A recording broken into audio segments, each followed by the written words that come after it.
This evening, I am going to talk to you about a power for good in the universe, greater than you are, greater than I am, greater than all of us. A power for good that we can use in everyday life, for everything. When the greatest teacher who ever lived said, "It is done unto you as you believe," what do you suppose he was talking about? This mastermind was talking about a spiritual power in the universe, something so close to us that it is indeed nearer than our hands and feet, closer to us than our very neck vein, as the old Talmud said. And so this power is not something we have to go in search after. It is something that is right here, close, nearer than our very breath. How then would we use a power that is so intimate? Certainly we should have to use it in an intimate way, and we would certainly have to believe that the power exists. It's for us, not against us. It is willing and not reluctant. We should actually have to believe that it really is done unto us as we believe. Then we would have to believe. What is belief, anyway? These are the things I want to discuss with you tonight. How it is that we could use this power for good, greater than we are, wonderful, the thing the whole world wants more than anything else in the world, the thing that you and I have for the taking, for the asking, for the using, power that responds to us according to our conviction in it, power that is used in our own mind, in our own thinking, right where we are. How close and how intimate such a power is, and how wonderful it is just to believe that we're going to learn how to use it. First of all, just what it is, then we're going to talk about how to use it. Then we are going to actually get right down and use it in our everyday life. First of all, the power that is bigger than you are and greater than I am is, of course, a spiritual power. Just what do we mean by a spiritual power? We mean something that is invisible, of course. We don't see it. We don't touch it. We don't taste it. We don't handle it. We don't weigh it. We don't measure it. But we do feel it. Just as you feel beauty, just as you feel love, just as you feel anything in life. This power, greater than we are, is a power for good. It responds to us if we have faith and confidence in it. Now, throughout all the ages, people, of course, have prayed, and their prayers have been answered. They have prayed with faith. It doesn't make any particular difference what kind of a religion they have had. That power has responded to everyone in the way he has used it. And that is why Jesus said, very simply, very directly, "It is done unto you as you believe." Let us then analyze this saying of Jesus, that it is done unto you as you believe. And suppose in doing that we pause after this little word "as." Seems like such an insignificant word, but it's the key to the teaching of this great master. First of all, he said, "It is done by a power greater than you are. It is done unto you by this power." You don't do it. Who has the power to create life? You and I did not make life. We did not create it. We did not think up ourselves. We awoke to the fact that we lived. And we looked about and wondered What in the world is it all about? Why am I here? Is there anything in the universe great enough and good enough to come to my rescue when I need it? Quiet me if I am disturbed, to bring peace to my mind if I am disquiet? Is there really power in the universe greater than I am? And is it good? And can I use it? And Jesus said, "It is done unto you." There is a power that operates for you. And how does it operate? It operates as you believe. Now suppose we try to analyze just what do we mean by belief. It's a peculiar thing, but it's very important. We do not believe a thing just because we affirm it. I might say I believe there is an elephant here, but there isn't any elephant. I might say there is thunder and lightning here, but I know there isn't. Belief is something that our own mind does not doubt. It is something that we ourselves inwardly do not deny. You can tell right off if you believe what you're saying. Shakespeare caused one of his characters to say, "My words fly upward, my thoughts remain below. Words without thoughts cannot to heaven go." So you and I do not have to study very much to see, do I believe that there is a power greater than I am? Why, of course we believe it. Some mysterious thing which we call gravitational force holding you and I in place right now where you sit in your home.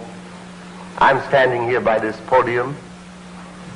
I do not wonder whether or not this power is going to hold me in place. I walk a little to the right or to the left.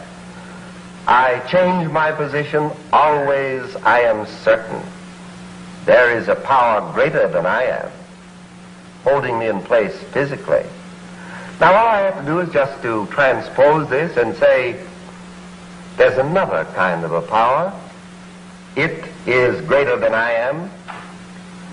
It responds to my belief, my faith, my confidence in it. And as soon as I establish this, then I must be certain that I actually believe. Now probably this is the key to the answer to every prayer that was ever answered since time began. The prayer of faith, of conviction. Again, the great teacher, the great metaphysician, the great wayshower, he said, when you pray, believe that you already have what you're asking for. You know, Jesus didn't say, God or this power will be displeased if you ask for a loaf of bread, and as a matter of fact, he fed the multitude. He did not say, God or this power doesn't wish you to have any enjoyment in life. He spoke of a joy which would complete ours. He said, it is done unto you, but as you believe. Therefore, he said, when you pray, believe that you have. Just believe that you have. Is it so hard to believe that we have? We believe that tomorrow will come. We believe that the sun will rise in the morning and set at night. We believe that the ocean and the tide will be there, and the moon. We believe the grass will grow. We believe that our food will digest. And who is there who knows how any of these things happen? Did you ever stop to think that the united intelligence of the human race, all the scientists living, all the philosophers, all the theologians, everybody put together, does not know how it is that a hen can lay an egg, nor does it know how it is that a chicken can come out of an egg. Isn't that amazing? All we know is we set the hen, and the chicken does come out of the egg. This is the mystery of life. This is the mystery of faith, the power greater than we are. Jesus did not say, "What is your particular religion?" Spoke to every man in his own language. Just believe, and it will be done unto you. It seems too good to be true, doesn't it? And you and I will never know until we try it, as we're going to at the end of this short discourse. We're actually going to use this power, you and I, for a definite purpose. I'm going to use it for a definite purpose. You are. We'll watch and see. But let us be sure that we believe, just as we believe our food will digest, just as we know the sun's going to rise in the morning, just as we know that the world is still round, just as we know that you and I do not know how it is we can eat ham sandwiches, drink milk, tea or coffee, and have it turn into flesh, bone and sinew and blood and marrow. Everywhere we look, we are watching the mystery of life, the riddle of life. Someone has said, and I think rightly, that the riddle of life is understood only by him who knows that God is good, who makes a ladder of his faith and climbs from sense to soul, finds no line between mere human goodness and divine, but judging God by what in man is best, with a child's trust, leans on a father's breast. It isn't so hard to believe. We just haven't thought how easy it is to believe. And you know, if we just take it that way, and we'll say, yes, the world is round, I am held in place by some power, and now I'm going to believe in another kind of a power. It actually exists, and I'm going to try it. And then when we stop to analyze what is belief, what is faith, it's very simple. This is one of the great hurdles, however. People say, well, I just haven't got that kind of faith, merely because they think you're talking about something that's impossible. We're only talking about that which is completely possible, which is completely simple and direct, and something which you, in the secret place of your own mind, sitting there alone, you know it as well as I do. We all believe. We just haven't quite thought practicing our belief until something really happens. And then we have learned that while something in us rises and says no, the belief isn't complete, and what do we do then? We just reaffirm that belief. You know, the mind has a very interesting quality. It acquires habits through repetition of thought. And the person who will really take himself in hand, understand this, and say, even though there might be something in me that right now doesn't believe what I say, my words may fly upward and my thoughts remain below, I am still going to train myself. I know that this can happen. I know that there is a power greater than I am. There is nothing in me any longer that's going to contradict it. And quietly, sort of easily and gently, and I think flexibly. You know, did you ever stop to think you live with yourself most of the time? No matter how many there are whom you love, it is yourself that you live with all the time. It is yourself you're going to have to learn to be a good friend to. There is one who is a friend to all of us. And let us not say, am I good enough to use this power? Why, of course we are. The rain falls on us, doesn't it? And the sun shines for us, and the wind blows for us. There is no God who denies anyone anything that is good and right. So using the faith we have and believing in the power greater than we are, we sort of begin to expect things to happen. It would be a very interesting thing, even if it were only a game we were playing.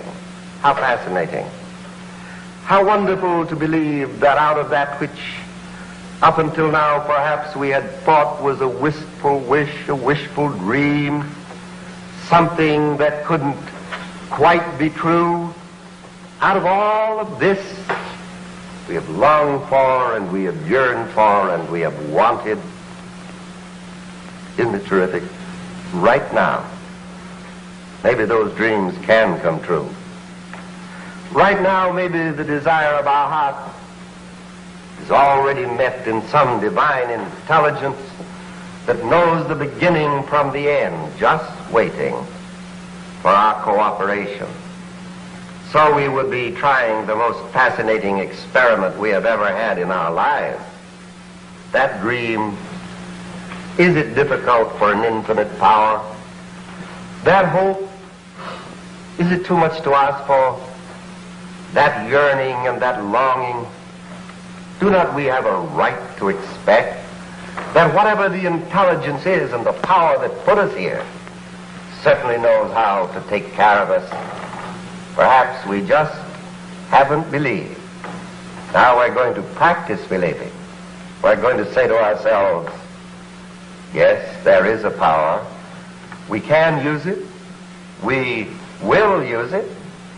And then we're going to be intelligent and we're going to figure out how to use it until we ourselves believe.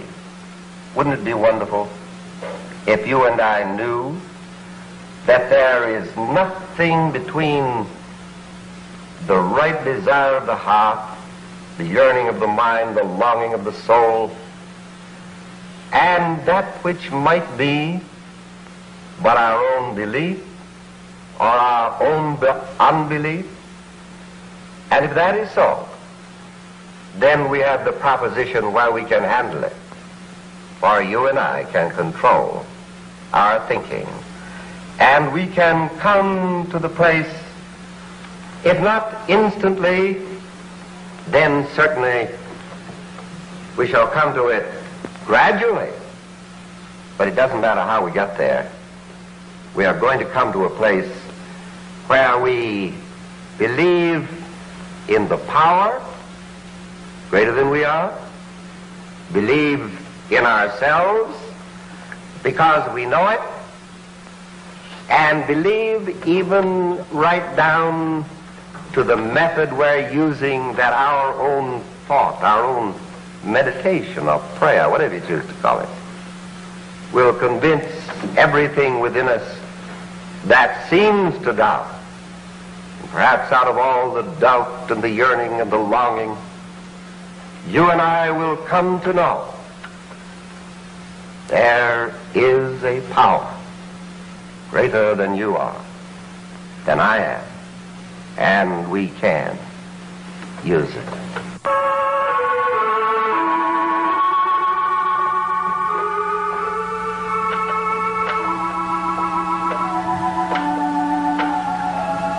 Now, friends, we're going to use this power very simply, very definitely and directly.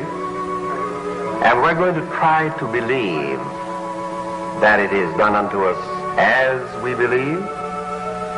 And we're going to try to just let go of every doubt or uncertainty, every lack of conviction, just because it's a power bigger than we are. We can trust something greater than we are. We don't have to trust ourselves.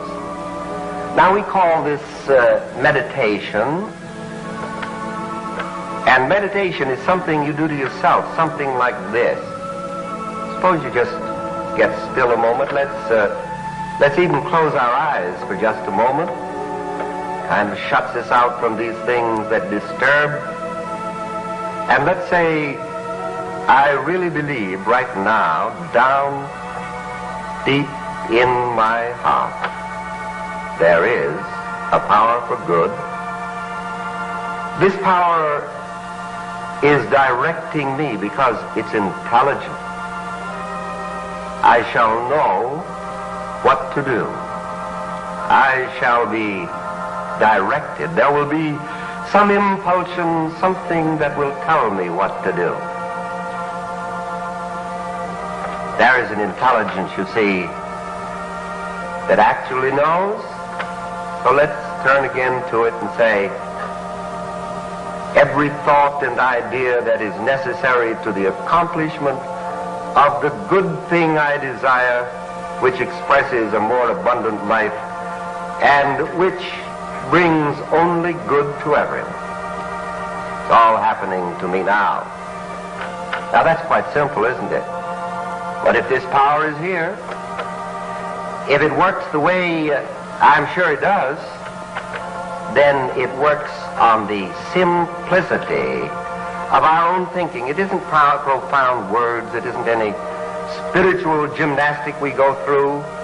It's just like a child. It's guiding me. It's directing me right now. Now let's again turn our thought inward, close our eyes, and let's say each one of us that we greatly desire that we shall bless everyone we meet, that we shall bring happiness and joy to every situation.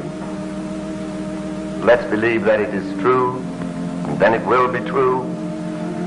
And it's true not because you and I know very much, we're very ignorant, but there is a power, and it does work, and it's working right now.